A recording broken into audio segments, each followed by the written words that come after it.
A'udzubillahi minasyaitonirrajim. Surat Fatir ayat 34. Rangkaiannya dari ayat 31 ya. Yang menerangkan Allah menurunkan Al-Quran kepada Rasulullah SAW. Kemudian setelah beliau tidak ada, Allah mewariskan Al-Quran itu kepada hamba-hamba pilihannya. Namun dari hamba-hamba pilihan Allah tersebut kemudian terbagi menjadi 3 ya, ada yang zolimun li nafsihi ya, padahal sebagai hamba pilihan Allah gitu ya. Ada yang zolimun li nafsihi, ada yang muqtasid, dan ada yang sabiqun bil khairat. Tapi semuanya akhirnya gitu ya, tapi semuanya masuk surga. Yang sabiqun yang pertama yang zolimun li nafsihi, nya zolim terhadap dirinya, ke surga juga. Yang muqtasid itu ke surga dengan dihisab dihisab dengan hisaban yang ringan. Kalau yang sabiqun bil khairat itu masuk surganya tanpa hisab. Gitu ya, kemarin terakhir sampai di situ ya. Yaitu yang pertama nih, terutama nih ya. Yang zolimun li nafsihi, zolim terhadap dirinya, artinya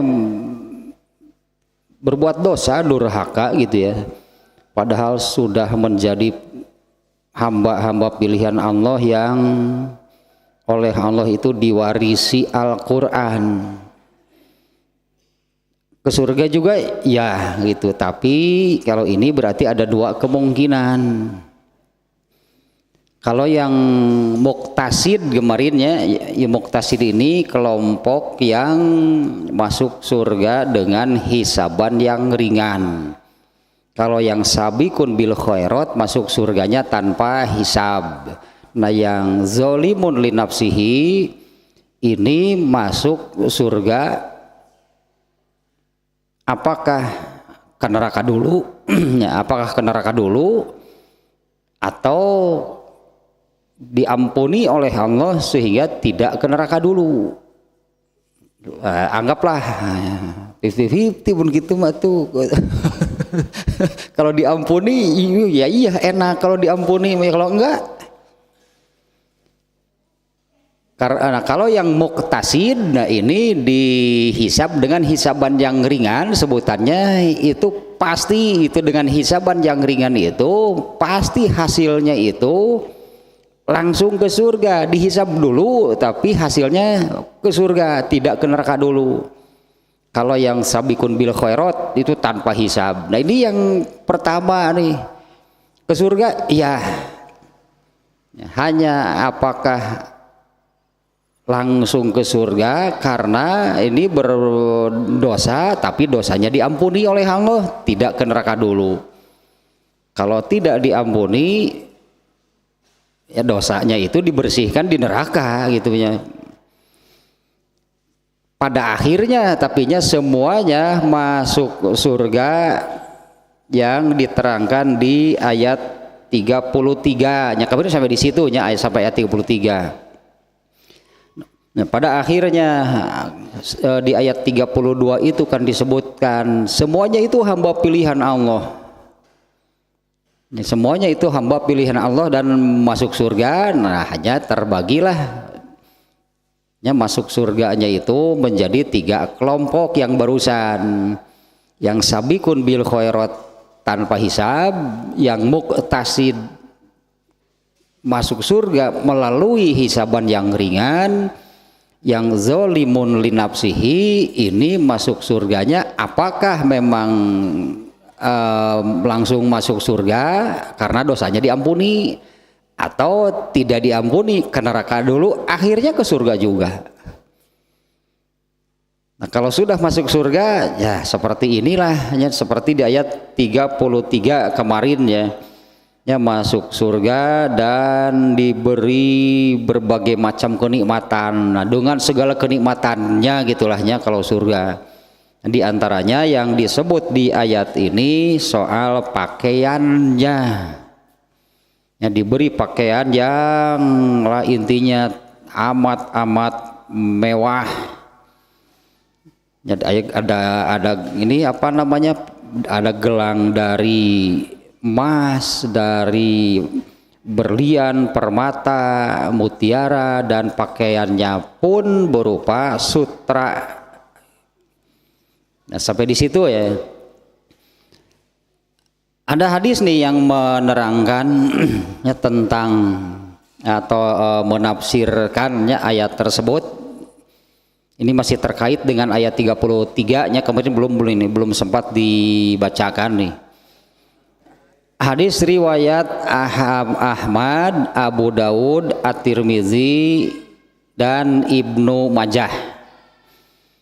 An Qais bin Katsirin qala qadima rajulun ila ahlil madinati min ahlil madinati ila Abi Darda'i radhiyallahu anhu wa huwa bi Dimashq.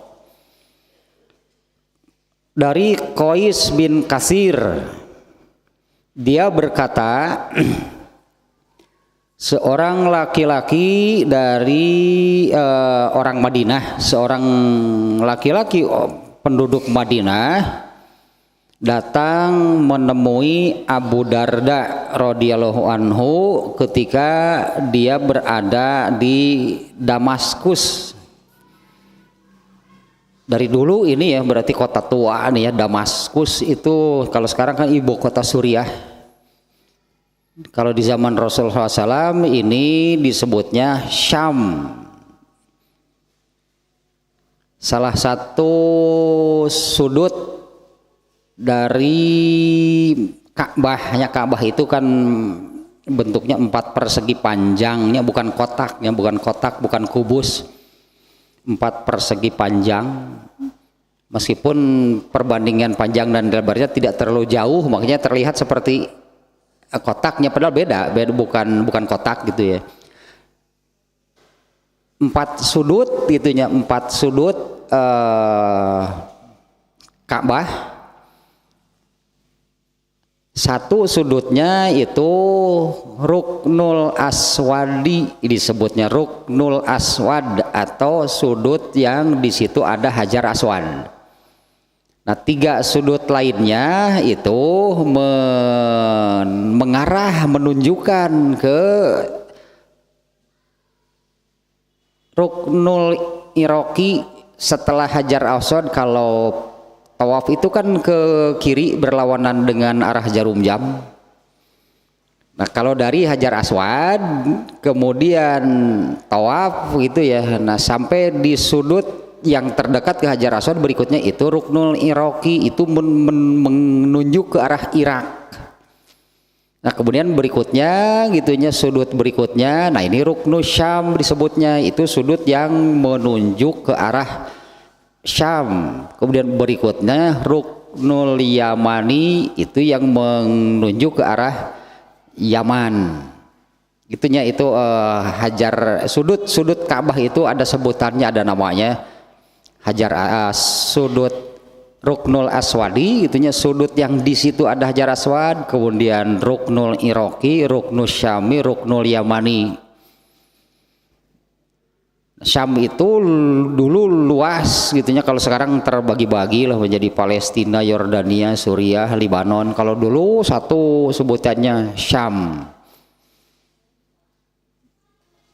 Dan ternyata ini Abu Dardanya sedikit saja nih ya, sebelum ke isi hadisnya.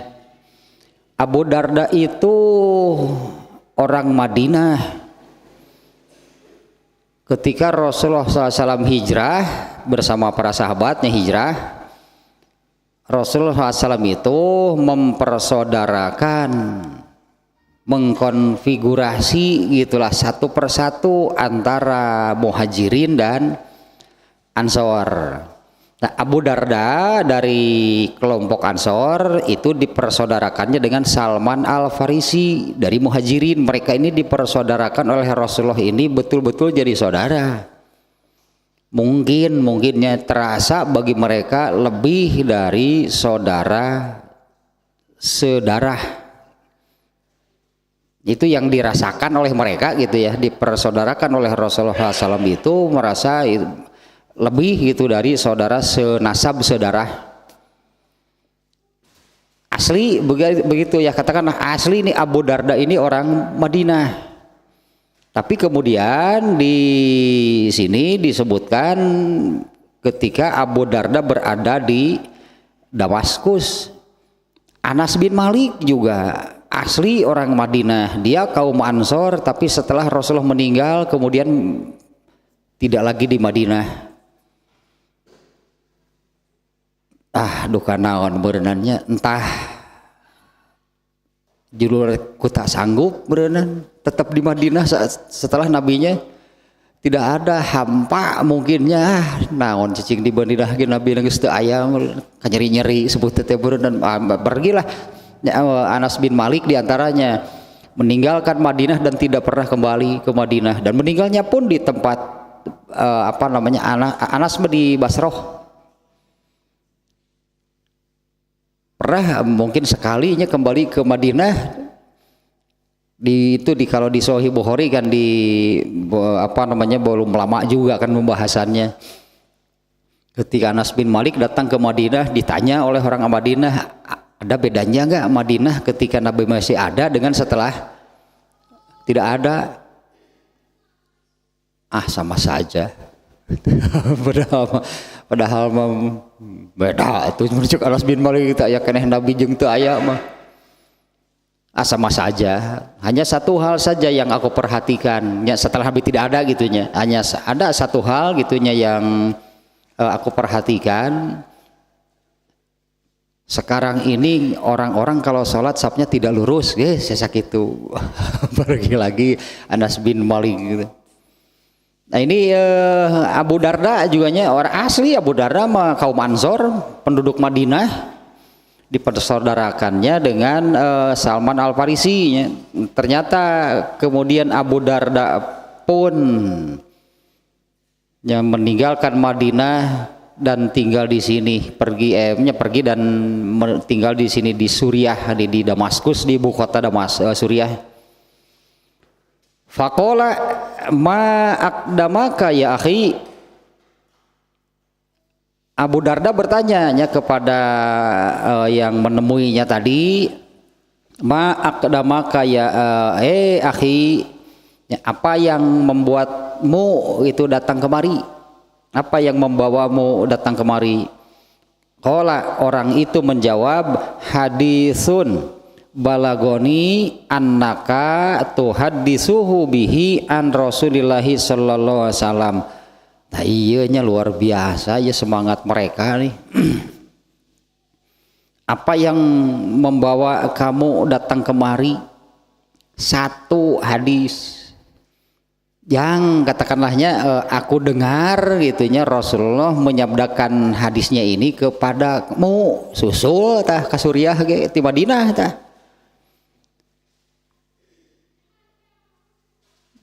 Madinah ke Suriah perjalanan berapa lama? Hanya untuk mendapatkan apa yang membawa kamu datang kemari, itunya wahai saudaraku, apa yang membawamu datang kemari? Dia menjawab, hadisun, satu hadis, balagoni, satu hadis yang sampai berita kepadaku bahwa engkau meriwayatkannya, menerimanya dari Rasulullah SAW. Qala,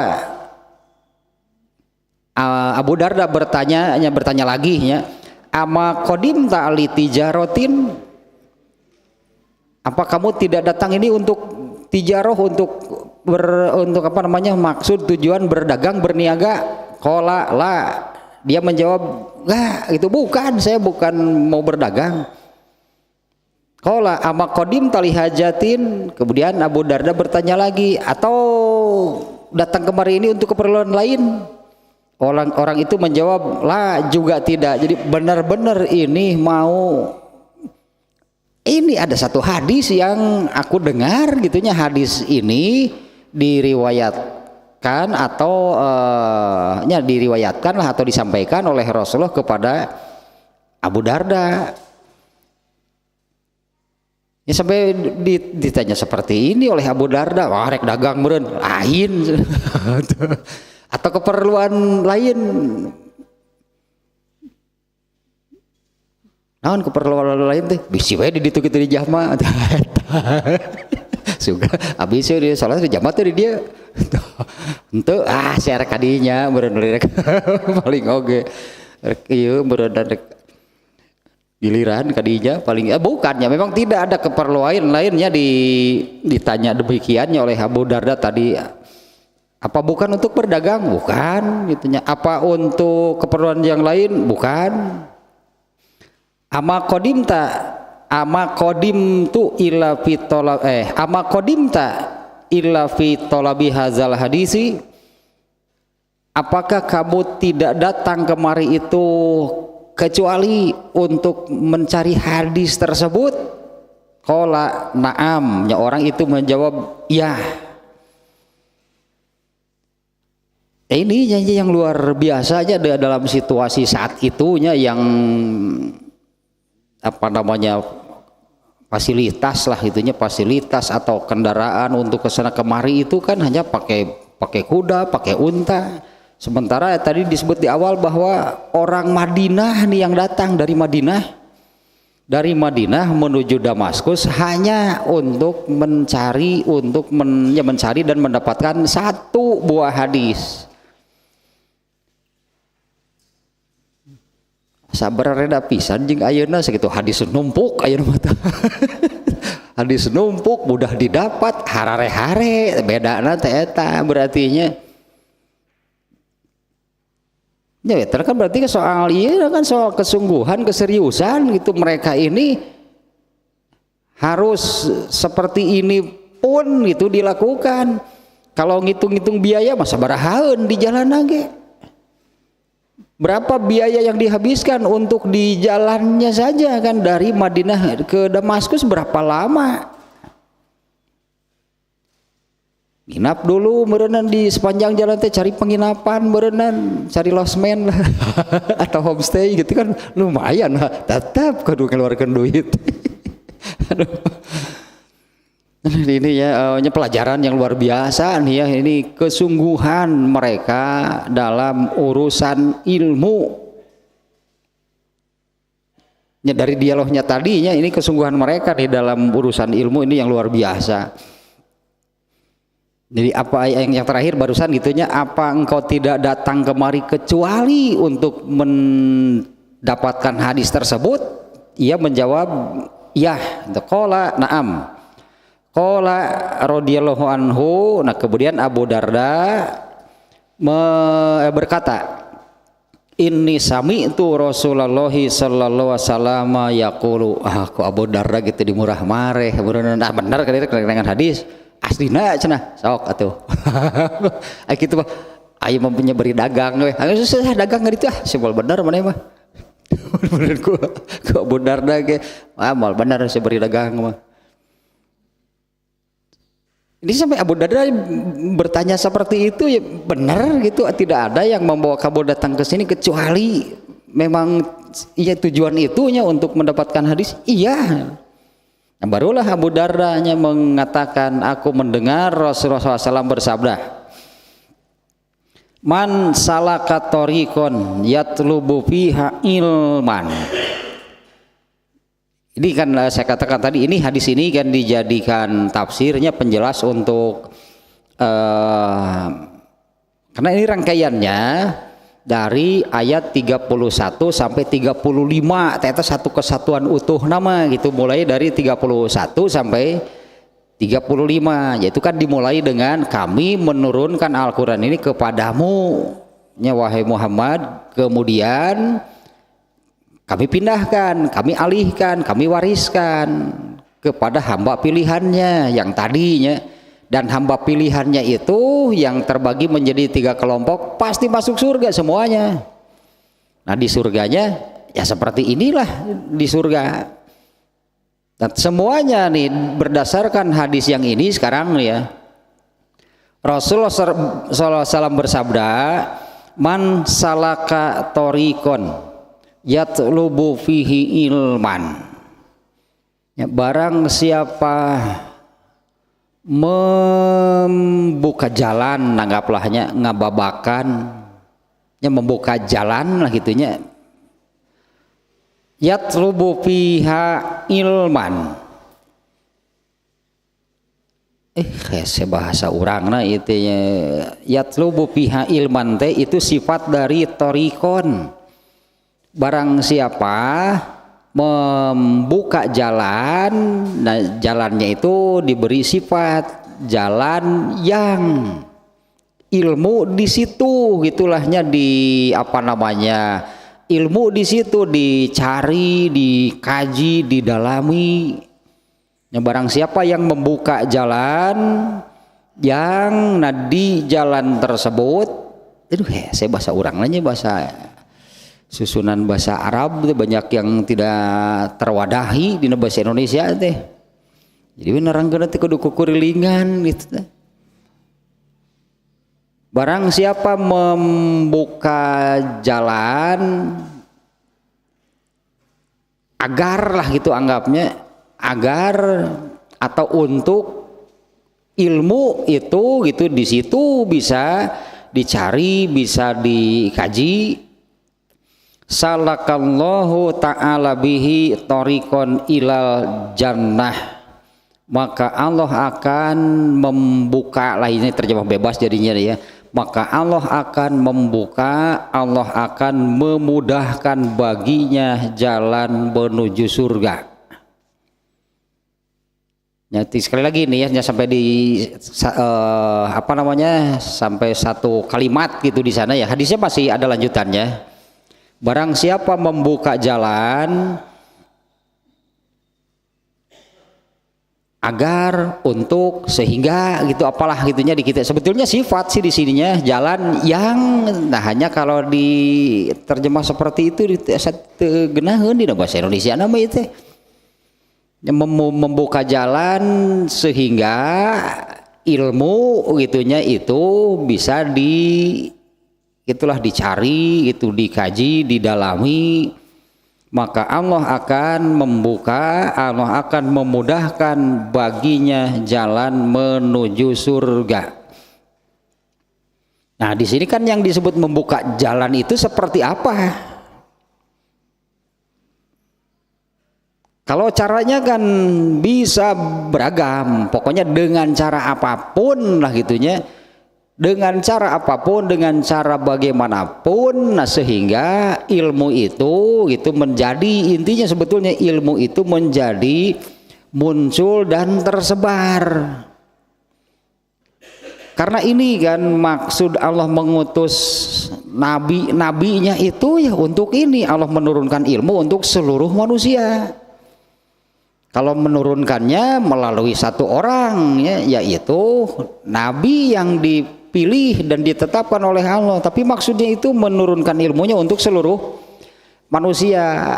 Nah, yang dimaksud di hadis ini orang yang melakukan sesuatu agar maksud Allah itu tercapai.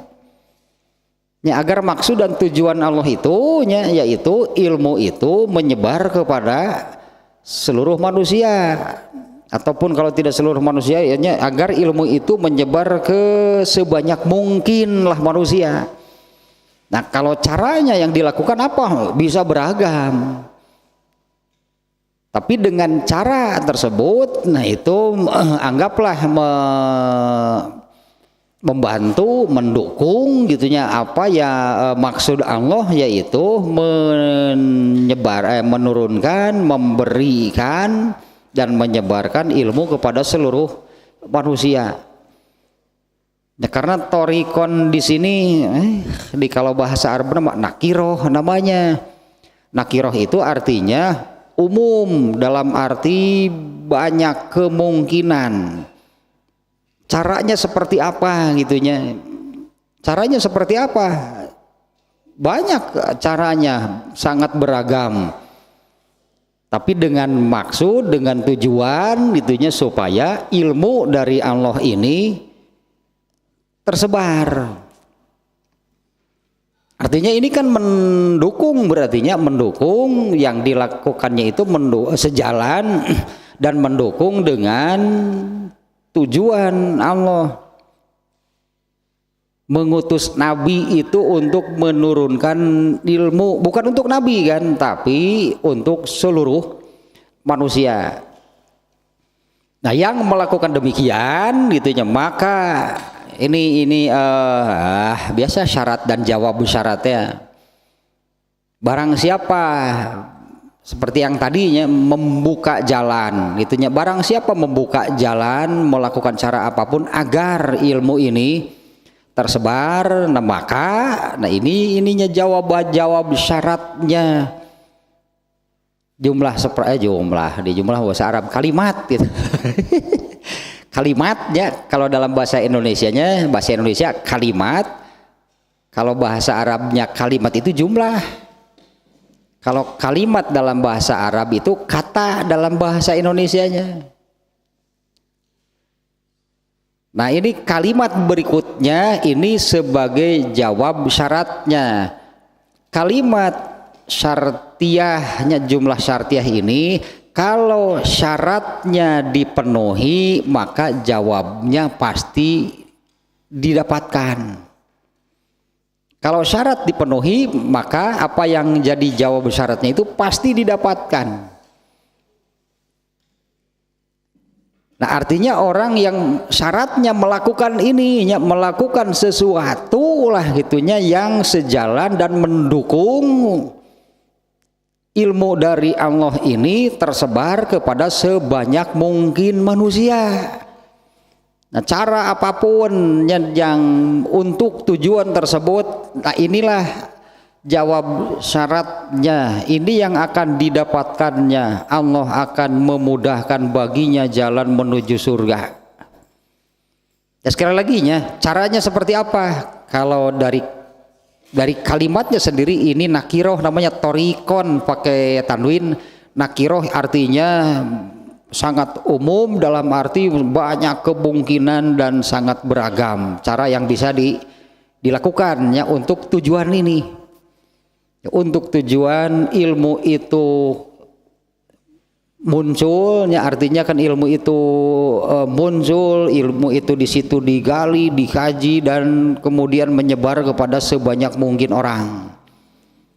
Nah, yang melakukan demikian ini jawab syarat dari Allah. Pasti Allah akan memudahkannya jalan menuju ke surga. Wa innal malaikata. Kalimat berikutnya nih ya. Jadi ada beberapa poin berarti di hadisnya nih. Wa innal malaikata la tad'u ajnihatahu ridon litolibil ilmi. Iya luar biasanya. Paingan horeamnya tingkat tinggi ngaji mah. Ya karena ngaji hoream luar biasa. Nah, karena ternyata ini kan keutamaannya, pahalanya. Kalau pahala yang besar mah harus dari amal yang besar pasti. Pahala yang besar itu dari amalan yang besar. Kalau amalannya kecilnya pahalanya juga kecil. Nilai artinya kan nilai amalnya kan beda-beda kan setiap amal. Nah, kalau ini nih yang dilakukan dia nih. Wa innal malaikata la tad'u ajnihataha ridon li talibil ilmi. Ini kalimat keduanya dari sabda Rasulullah SAW setelah yang tadi sampai kepada pasti Allah akan memudahkannya jalan ke surga. Nah, kalimat kedua, sesungguhnya seluruh malaikat Ini kan karena gaibnya, artinya kita tidak bisa melihat, tidak bisa mendengar, tidak bisa merasakan gitu. Malaikat itu melakukan seperti ini sebetulnya nih. Sesungguhnya seluruh malaikat la tadau ajnihataha, mereka itu ini kalau bahasa terjemah harfiahnya meletakkan. Seluruh malaikat itu meletakkan sayap-sayap mereka sebagai apresiasi lah gitunya, sebagai apresiasi, sebagai tanda mereka itu meridoi orang yang mencari ilmu. Seluruh malaikat itu meletakkan, bahasa ini meletakkan, menaungkan gitulah. Meletakkan, menaungkan sayap-sayap mereka, etatanya sebagai bentuk itu penghargaan, apresiasi, sebagai ciri, sebagai tanda keridhaan mereka terhadap pencari ilmu. Dan matak ngaji mah hoream. Kenapa? Ini keutamaannya luar biasa. Ini keutamaannya luar biasa, pahalanya besar pasti. Di antaranya kan yang di kalimat awalnya saja kan keutamaannya luar biasa. Pasti Allah memudahkannya jalan menuju surga. Dengan apapun yang dilakukan untuk atau agar dengan tujuan, nah itu ilmu Allah itu tersebar. Dan yang kedua nih, seluruh malaikat itu meletakkan, menaungkan sayap-sayap mereka sebagai tanda keridhaan mereka terhadap pencari ilmu. Kemudian kalimat ketiga, wa innahu layastaghfiru lil alimi man fis samawati wal ardi hattal hitani fil ma'i. Sesungguhnya ini bahasa Arab namanya, pastilah memintakan ampunan bagi yang mencari ilmu. Man fis samawati wal ar, semua penghuni langit dan bumi, hatal hitani fil ma'i, bahasa kitanya hingga ikan yang ada di tempat terdalam,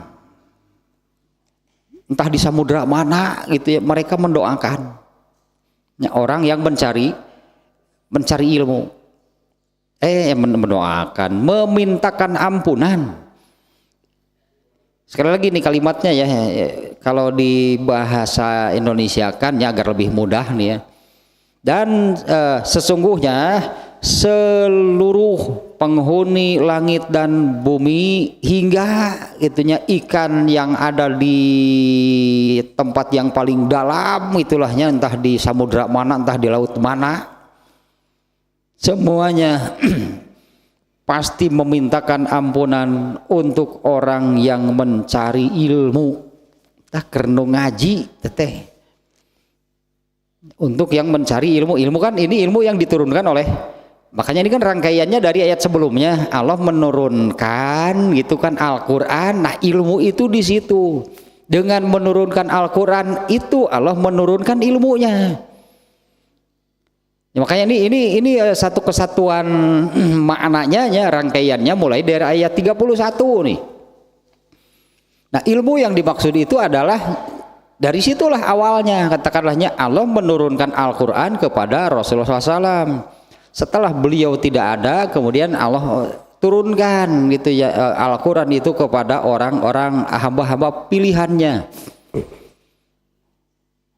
Dan semuanya hamba pilihan Allah itu masuk surga, meskipun dengan cara yang berbeda ya, terbagi menjadi 3 kelompok. Semuanya masuk surga. Kita masuk surganya itu terkait dengan ilmu nih, kalau yang awalnya yaitu siapa yang membuka jalannya.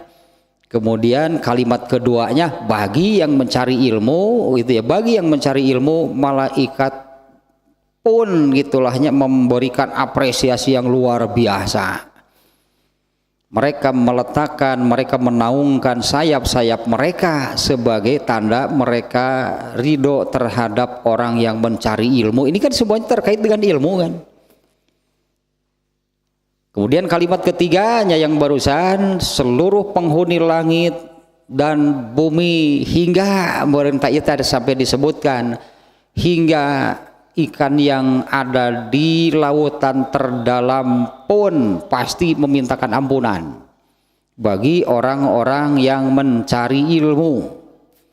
Kemudian kalimat keempat nih yang ada di redaksi hadis ini nih ya. Wa fadlul alimi alal abidi ka fadlil qamari ala sairil kawakib. Keutamaan orang yang mencari ilmu dibandingkan dengan orang yang mengerjakan ibadah, itunya kurang lebih itunya keutamaan orang yang mencari ilmu dibandingkan dengan orang yang mengerjakan dengan amalan, katakanlah dengan amalan yang berupa ibadah gitunya, ini mencari ilmu dibandingkan dengan mengerjakan ibadah. Itu ibarat gitunya orang yang mencari ilmu, keutamaan orang yang mencari ilmu dibandingkan dengan orang yang mengerjakan ibadah itu ibarat bulan dibandingkan dengan seluruh bintang. Bagi manusia di bumi kan kalau malam hari bulan purnama yang paling besar apa? Yang paling bercahaya. Itu ini analoginya dari Rasulullah SAW. Keutamaan orang yang mencari ilmu dibandingkan dengan orang-orang yang mengerjakan ibadah itu ibarat bulan purnama dibanding dengan seluruh bintang. Bisa tergambar gak dari analogi ini dari nabinya, analoginya demikian. Kalau menurut manusia, menurut pandangan manusia di bumi itu kan bulan dibandingkan dengan bintang kan bulan yang paling besar, bulan yang paling terang. Meskipun kenyataannya nggak demikian kan. Kenyataannya bulan itu kan lebih kecil dari bumi. Tapi bintang ada yang ratusan juta kali matahari besarnya. Matahari dengan bumi saja, bumi nggak ada apa-apanya. Ini yang terlihat itu oleh manusia dari bumi, bulanlah yang paling besar, bulanlah yang paling terang, bulanlah yang paling bercahaya dibandingkan dengan seluruh bintang. Ini tasbih, bahasa Arab nama analogi lah gitunya, gambaran analogi seperti apa gitu keutamaan orang yang mencari ilmu. Keutamaan orang yang mencari ilmu dibandingkan dengan orang yang mengerjakan ibadah itu ibarat bulan dibandingkan dengan seluruh bintang. Kemudian kalimat berikutnya, jadi ada beberapa poin nih di satu hadis ini ya, ada beberapa kalimat nih di dalamnya. Kalimat berikutnya, innal ulama'a hum warasatul anbiya. Sesungguhnya orang yang berilmu, sesungguhnya orang yang berilmu, ya kan ilmunya tetap kan ilmu yang mana? Itu ilmu yang diturunkan oleh Allah. Sesungguhnya orang yang berilmu. Nah, apakah ini yang ulama dalam arti ustadz gitu, kiai, ajengan? Apa pewaris Nabi itu hanya mereka? Apa pewaris Nabi itu hanya mereka atau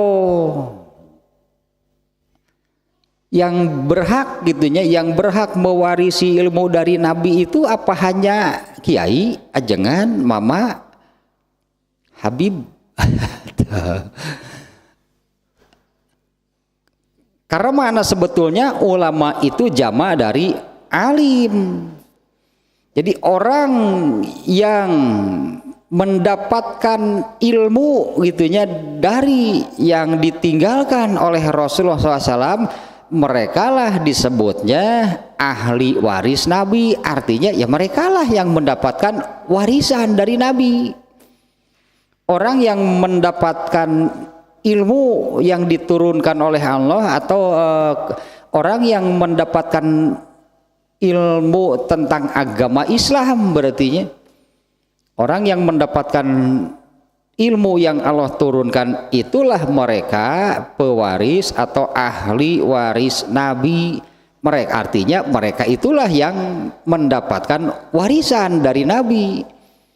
Wa innal anbiya'a, nah lanjutannya nih, wa innal anbiya'a lam yuwarrisu dinaron wala dirhaman innama warrasul ilma. Karena sesungguhnya seluruh nabi itu tidak mewariskan dinar dan dirham. Ya, karena seluruh nabi itu tidak mewariskan dinar dan dirham, artinya tidak mewariskan harta. Innama warrasul ilma, hanyalah mereka itu mewariskan ilmu. Faman akhoza bihi akhoza bihazin wafir. Barang siapa yang mendapatkan ilmu yang diwariskan oleh nabi tersebut, sungguh dia itu sudah mendapatkan bagian yang apa namanya ya, teramat banyak. Nah, sebetulnya kan dari ini dari lanjutan kalimatnya, maka yang disebut ulama di situ bukan bukan hanya yang kemudian disebut dengan tadilah sebutan ustadz, kiai atau apalah gitu ya. Karena kan dari awal tadi kan hakikatnya Allah menurunkan ilmu itu untuk semua orang, bukan untuk Rasulullah. Kalau beliau ini hanya yang mendapatkan tugas gitu dari Allah untuk menyebarkan ilmu, karena ilmunya Allah turunkan untuk semua orang dan semua orang wajib, dan semua orang wajibnya berilmu dengan ilmu yang Allah turunkan.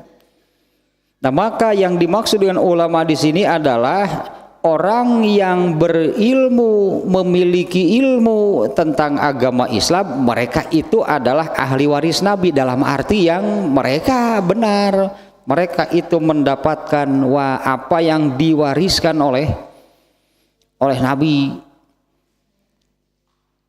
Karena Nabi itu di sini jamaknya wa innal anbiya, karena para nabi itu tidak mewariskan dinar dan dirham. Ya, di Indonesia kok mau merenan rupiah di Indonesia tidak mewariskan dinar dan dirham. Yang naon dinar di dia itu tidak mewariskan harta. Yang diwariskan oleh Nabi itu adalah ilmunya. Nabi mewariskannya kepada siapa? Nah, ini kan penjelasan untuk ayat setelah Nabi tidak ada, Allah mewariskan Al-Quran itu kepada siapa? Allah mewariskan, menurunkan ilmunya itu kepada siapa? Kepada hamba pilihannya. Nah, siapa ya, terutama gitu kan, terutama mereka yang boleh disebut mengambil alih atau melanjutkan tugas yang dilakukan oleh Rasulullah SAW. Tak eta anu disebut ajengan Kiai Mama Habib AA dan sebagainya lah. Nah, sekarang sebutannya kan banyak, ada mama Dede jadi banyak kan, baik sebutan malah mau apapun. Tapi ya ini orang-orang gitunya, orang-orang yang melanjutkan tugas kenabian.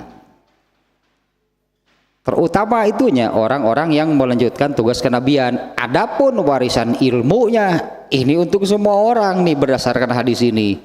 Barang siapa yang mendapatkan apa yang diwariskan oleh Nabi itu, sungguh dia sudah mendapatkan bagian atau kekayaan tak terhingga, tak ternilai. Nah, sampai di situnya hadisnya ya. Mulai dari tadi kan ada beberapa poin di hadisnya, ada mulai dari barang siapa yang membuka jalan, ini semuanya terkait dengan ilmu. Karena hadis ini memang dijadikan penjelasannya untuk Allah menurunkan Al-Quran kepada Rasulullah setelah beliau tidak ada. Allah wariskan kepada hamba-hamba pilihannya yang kemudian terbagi menjadi 3. Ternyata ada juga yang durhaka. Tapi biar bagaimanapun ini adalah hamba pilihan Allah, akhirnya ke surga.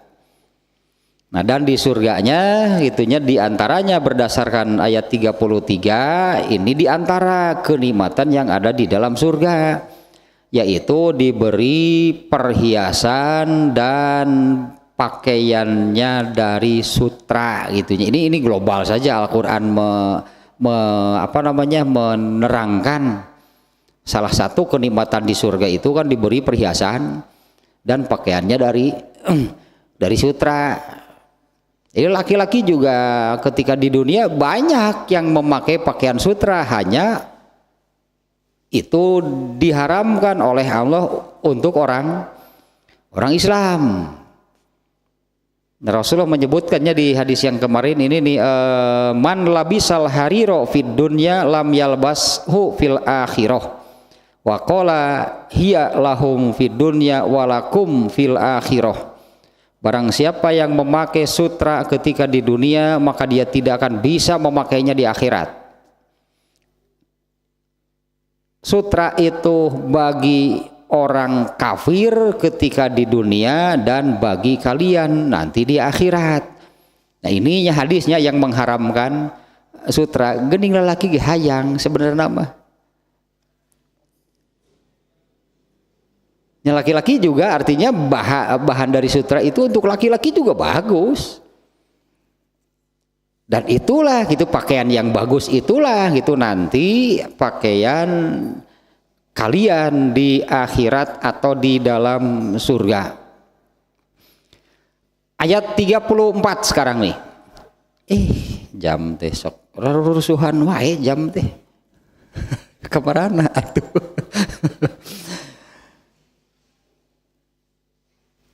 Ayat berikutnya waqalu alhamdulillahillazi azhaba annal hazana inna rabbana laghafurun syakur.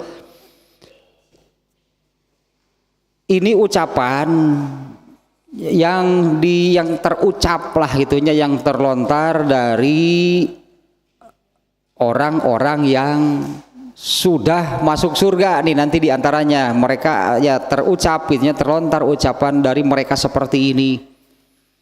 Mereka mengatakan alhamdulillahillazi azhaba annal hazana. Segala puji bagi Allah yang telah menghilangkan dari kami kesedihan itu. Inna rabbana, sesungguhnya Tuhan kami laghafurun syakur, maha pengampun dan maha apanya syakur tadi dia mah. Maksudnya menerima, itu Ibnu Abbas nanti menjelaskan apa sih arti syakur gitu ya. Syakur itu Allah pasti menerima amal sekecil apapun. Itu yang bahwa semua amal itu tidak ada yang dipandang sebelah mata oleh Allah, apalagi diabaikan.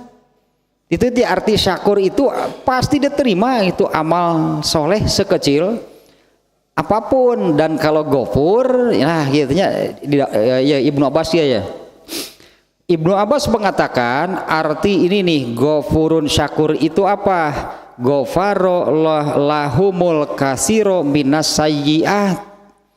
Allah itu mengampuni keburukan, Allah itu mengampuni dosa sebanyak apapun. Wa syakaro lahumul yasiro minal hasanat, dan Allah itu menerima dan memberi balasan untuk amal soleh sekecil apapun. Tak kalau ghafurun begitunya, Allah akan mengampuni dosa sebesar sebanyak apapun, dan Allah menerima dan memberi balasan untuk amal soleh sekecil apapun. Itu arti ghafurun syakur. untuk dosa sebesar apapun diampuni oleh Allah, untuk amal soleh sekecil apapun diterima oleh Allah. Apalagi, nah ini kalau berdasarkan hadis yang ini ya, inna ahabbal a'mali indallahi adwamuha wa in qalla. Hadis itu ya. Sesungguhnya amal yang paling dicintai Allah itu adalah yang konsisten dilakukan, wa in qalla, meskipun itu amal yang kecil.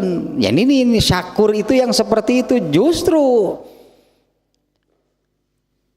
meskipun gitunya amalnya sangat kecil, tapi orangnya ini kan konsisten mengerjakannya, itulah amal yang paling dicintai oleh Allah. Wa in qolana teta no. Kancereng jemaahan eta we. Wa in qola mah anggar unggal jumaahan mah tarateu ngenceleng. Wa in qola, meskipun unggal ngasupeun kana kenceleng disada tetetuk kencring berarti. Apan wa in qola, tapi dawam unggal jumaahan digeuleuh ceuring teh. Digeuleuh.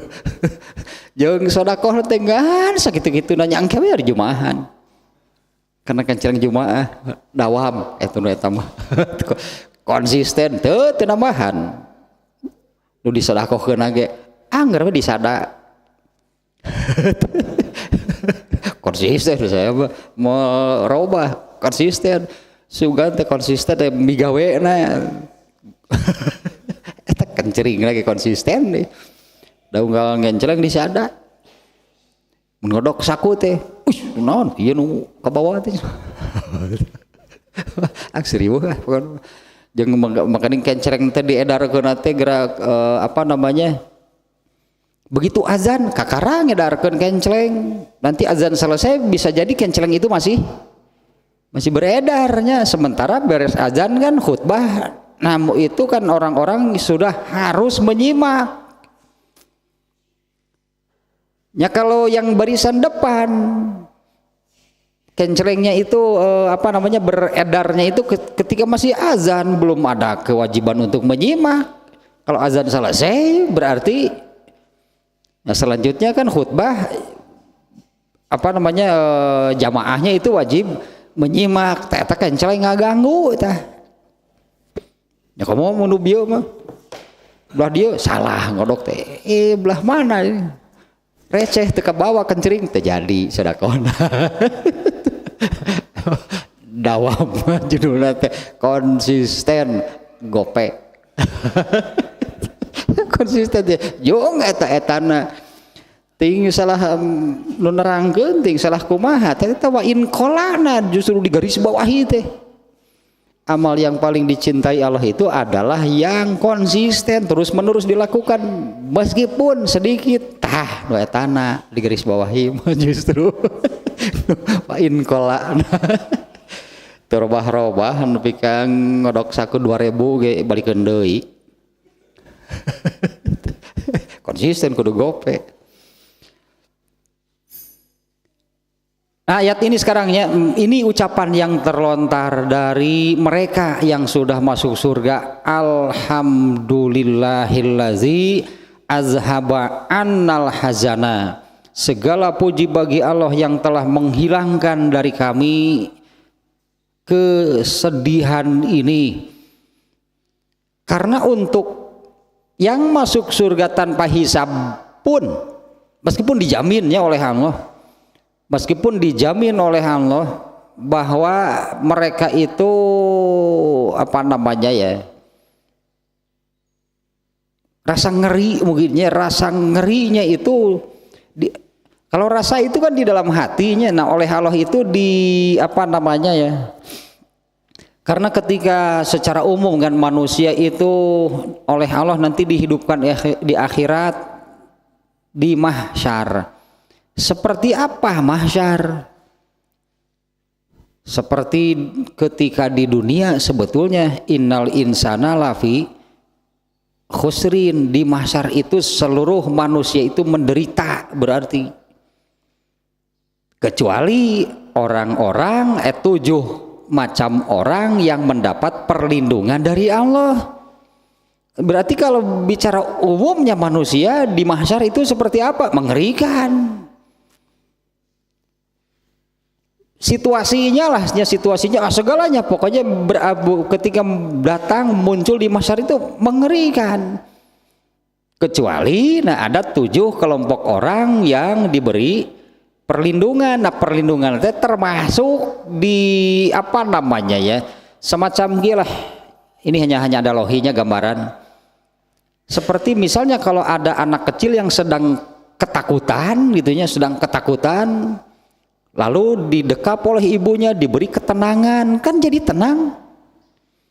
Tak ibarat seperti itulah oleh Allah itu nanti di akhirnya diberi ketenangan.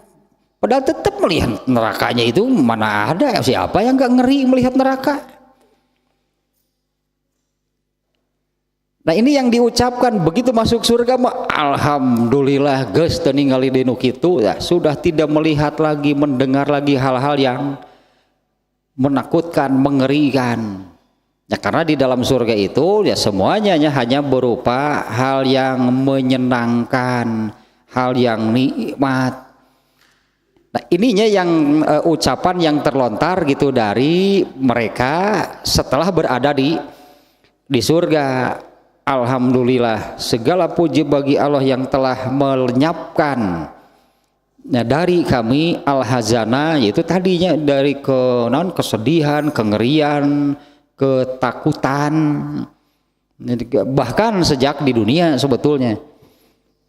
Ini kengerian, ketakutan itu sejak di dunia. Nah itulah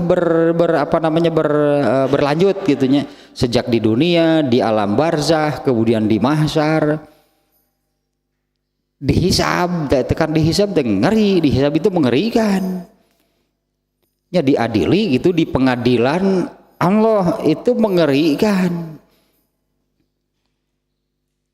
Setelah semuanya selesai dan kemudian masuk surga, cek orang Sunda namanya asa bocat bisul beneran. Ngemplong gitu, artinya kan semua ketakutan, kengerian itu sudah dilewati dan selamat. Hasilnya adalah selamat masuk surga. Komo meureunnya nu ngalaman kana neraka heula mah gitu tah. Nu ngalaman kana neraka heula mah mereka bukan hanya ngeri karena melihat, karena mendengar, mereka betulnya masuk neraka kan betul-betul merasakan gitunya betapa maha berat azab yang mereka terima dari Allah di dalam neraka. Begitu selesai siksaan nerakanya masuk surga, wah langsung sih langsung sih karena sih karena Titanic teh genah angin urang sih film eta teh nih wah tadi dia padahal itu teh berdiri nanti di luhuran jajadog gitu teh di studio namal geuleuh gitu film teh eta mata Korea ningali nonton film teh. Nah ininya yang mereka mengatakan demikian ketika mereka sudah beristaqarru fi ma'wahum jannati adnin. Nah ketika mereka sudah berada di dalam surga, yang terlontar dari mereka itu adalah ya seperti di ayatnya alhamdulillah, itu bentuk pujian gitu kepada Allahnya. Mereka memuji kepada Allah, mereka bersyukur kepada Allah, mereka ya memuja dan menyanjung Allah setinggi-tingginya lah gitunya. Ya karena itu kan karena sudah selamat dari hal sebelumnya yang amat mengerikan. Mereka memuja menyanjung Allah atas atau ya, karena Allah lah yang telah menghilangkan azalan annal khaufa wal mahzuro. Allah yang telah melenyapkan, menghilangkan rasa tadinya kecemasan, ketakutan, kengerian dari kami. Wa arohana min humumid dunya wal akhirah, dan Allah telah menghentikan dan menghilangkan segala macam kecemasan dari kami, ya kecemasan ketika di dunia dan di akhirat. inna rabbana sohibal fadli warahmati wasiati. Nah, karena sesungguhnya Tuhan kami lah pemilik anugerah keutamaannya, anugerah rahmat dan sebutannya kemaha luasannya. Dialah yang mengampuni dosa hamba-hambanya dan menerima segala macam ketaatan mereka. Nah, kemudian dilanjutkan dengan perkataan Ibnu Abbas yang tadi, arti Ghafurun itu apa? Allah akan mengampuni dosa sebanyak apapun.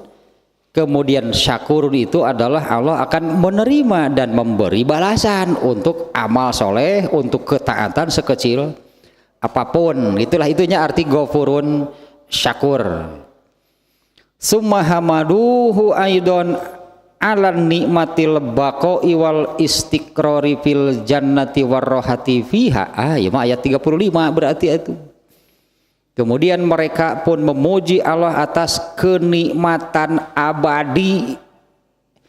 Bukan kenikmatannya yang abadi. Abadi itu kenikmatan. Mereka bersyukur juga bukan atas kenikmatan abadi, mereka itu bersyukur juga karena mereka dinyatakan abadi di sana, ada di surga. Itu adalah kenikmatan. Di sisi baliknya bukan kenikmatan abadi, tapi abadi di surga itu adalah kenikmatan. Nah, apalagi nih ya, abadi di surganya itu juga banyak hal yang artinya kenikmatan di dalam surga itu bukan hanya berupa jasadiah fisik apa yang ada di dalam surga, indahnya taman gitu kan, indah pemandangan deh di surga. Emang memandang alam dari atas bukit gitu. Di surga apalagi, bukan hanya gitunya kenikmatan secara jasad fisiknya berupa istana lah gitu kan, kemudian ada mengalir di bawahnya sungai-sungai, makanan minumannya apa. Nah, di antara kenikmatan di surga itu ada kenikmatan batin. Kalau kenikmatan itu ya kenikmatan jasadiah lah gitunya, dari makanannya, dari minumannya, dari istananya. Nah, kenikmatan batinnya itu diantaranya satu, Allah menyatakan bahwa kematian itu disembelih oleh Allah, sehingga kematian itu tidak akan lagi menghampiri penghuni surga atau juga penghuni neraka, artinya nggak akan ada mati lagi. Nah, dengan pernyataan itu maka rasa nikmat berada di dalam surga itu bertambah dengan berita dari Allah bahwa kematian itu di hadis sama, kematian itu oleh Allah dibawa ke satu tempat antara surga dan neraka. Kemudian kematian itu ya, kalau bahasa redaksi hadisnya disembelih. Kematian itu disembelih, dibunuh, dihilangkan. Nah, sehingga kematian itu tidak akan ada lagi. Ya, datang itu menghampiri penghuni surga ataupun penghuni neraka. Penghuni surga mendengar berita tersebut itu merasakan kenikmatan berada di dalam surganya naik gitulah berlipat-lipat. Dan bagi penghuni neraka mendengar berita tersebut, nyeri nanti akan semakin sakit gitunya. Ya, rasa sakitnya di neraka itu akan semakin setelah mendengar berita tersebut. Nah, kemudian ini kenikmatan batinnya berarti ini ya. Allah mengabarkan kepada mereka bahwa kurang lebih redaksinya seperti ini ya, kalau dalam bahasa Indonesianya, aku telah mengharamkan murkaku atas kalian sampai kapanpun. Nah, aku telah mengharamkan murkaku atas kalian sampai kapanpun atau untuk selama-lamanya. Artinya ini bahwa orang yang berada di dalam surga itu melakukan apapun Allah sudah tidak akan marah. Pek rek naon wae ge. Bisi we eta di istana narek dipasangkeun eta tulisan. Nah, eta tulisan teh motor urang kumaha urang. Motor rek power steering ku mau urang. Motor-motor urang. Piraku ayo motor power steering mau urang eta bebas di situ. Asli gitu bisi di turek motor lepas tangan pek mah. Di dia mau ulah bisa labuh. Itu nyebut bahwa aku telah mengharamkan murkaku atas kalian nih kepada penghuni surga itu untuk selama-lamanya. Nah, sehingga penghuni surga itu sudah bebas melakukan apapun, sudah tidak ada tuntutan apapun dari Allah. Kemudian ini mungkin ya yang paling ini nih, mungkin yang paling menjadikan ditunya berada di surga itu terasa gitu amat nikmat itu, yaitu aku ridho kepada kalian. Ayatnya Allah mengatakan aku meridhoi kalian semua berada di sini. Eta tanuni paling nikmat nama. Ya, sehingga kan sering kan disebut mencari keridhaan Allah, mencari keridhaan Allah gitu kan, mencari ridho Roma. Untuk diteakan sih atau di penjara. Itu ridho Allah tuh diteakan mah. Dan mencari mencari ridho ilahi atau jangan mencari ridho eta. Eta tak keridhaan Allah itu sebetulnya. Jadi ada kenikmatan di surga itu berupa jasadiah gitu nya, istana kan, minumannya, makanannya, doa yang bersifat jasad. Tapi itu tidak akan sempurna tanpa keridhaan dari Allah. Ini yang paling itunya sehingga merasakan segala kenikmatan di surga itu menjadi maksimal setelah Allah menyatakan aku ridho kepada kalian semua. Itu berada di surga. Nah, ini masih berupa sanjungan pujiannya ya. Allazi ahallana darul maqami min fadlihi. Yang telah menghalalkan, membolehkan bagi kami darul maqami min fadlihi, yaitu ini negeri tempat untuk kami tinggal min fadlihi, dan ini semuanya adalah anugerahnya. La yamassuna fiha nasabun wala yamassuna fiha lughubun. Nah, di mana? Nah, ini diantara kenikmatan di surga dehnya bukan hanya bersifat fisik. Nyala yamasuna tidak akan menyentuh kami di dalam surga itu lelah, wala yamasuna fiha lughubun, dan juga tidak akan merasa lesu, letih, kecapaian, bukan lemah, letih, lesu, nggak ada di surga. Eta batu keduku. Lemah, letih, lesu itu. Pegelinu malah aya gitu mah. Maya di surga nyeri awak. Lalinu gitu lu bener di surga siri pencetan dia lah ngarerewa ting. Sedikit lagi nih ya, ini ayat 35 nih ya. Maknanya ya, bahwa Allah memberikan kepada kami tempat ininya, yaitu surga, yaitu tempat yang dipenuhi oleh yang tidak terhalang itunya dari anugerahnya, kenikmatan dan rahmatnya. Meskipun hakikatnya kami mendapatkan semua ini bukan semata-mata amal kami. Kemudian yaitu berdasarkan hadis Rasulullah menyabdakan lan yudkhila ahadan minkum amaluhu al jannah. Ya, bukanlah yang memasukkan seseorang ke dalam surga itu amalnya, atau bukan amalnya yang memasukkan seseorang ke dalam surga. Kemudian para sahabat bertanya, wala anta ya Rasulullah, apakah engkau juga sama? Beliau menjawab, wala ana, aku juga demikian. Illa an yataghammadanillahu ta'ala birahmatihi minhu wa fadlin. Masuk surga itu semata-mata karena Allah telah menyelimuti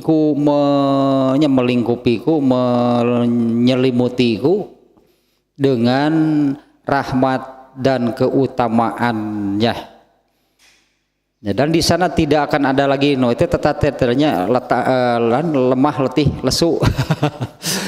Wal aya di surga mah selalu fit dan bugar, berarti ya wal aya carape di surga mah.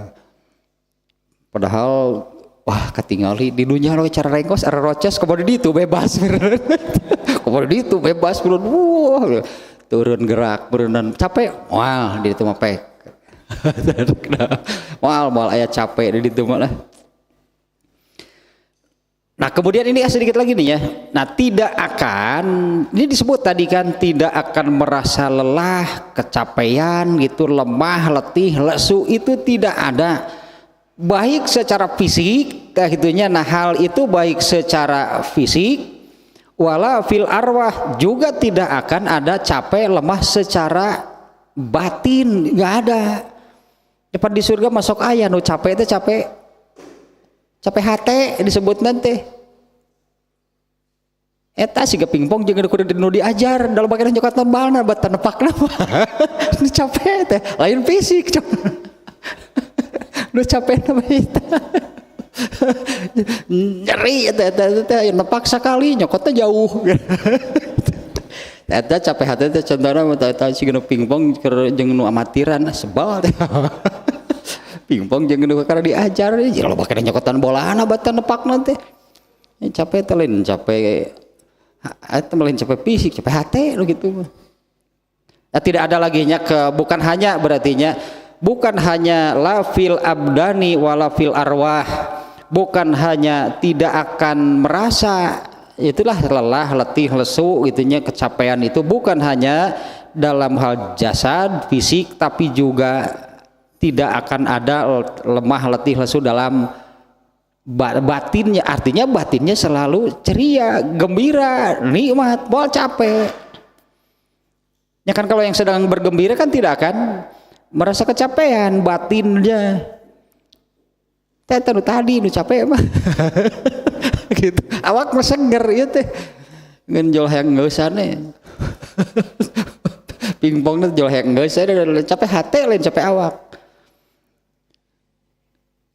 Batinnya berarti tidak akan merasa kelelahan.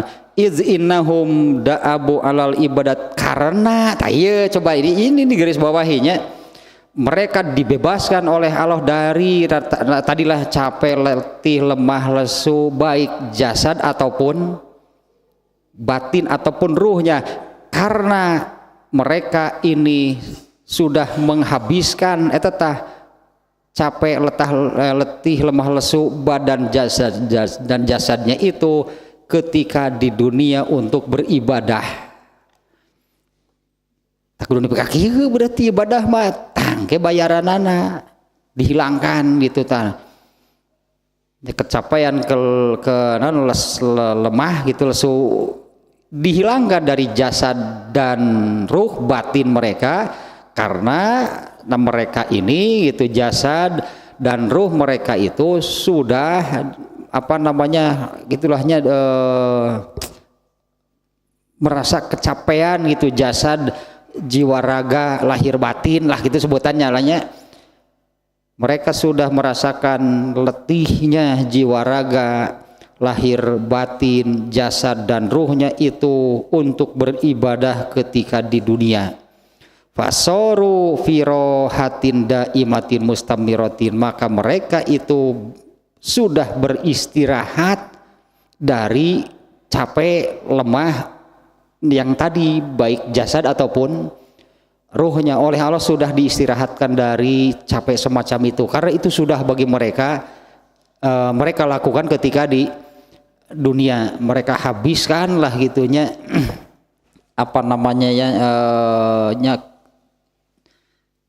jasad dan badannya jasad dan ruhnya, jiwa raganya, lahir batinnya gitunya sudah mereka rasakan gitu capek lemah lesunya itu ketika di dunia untuk beribadah.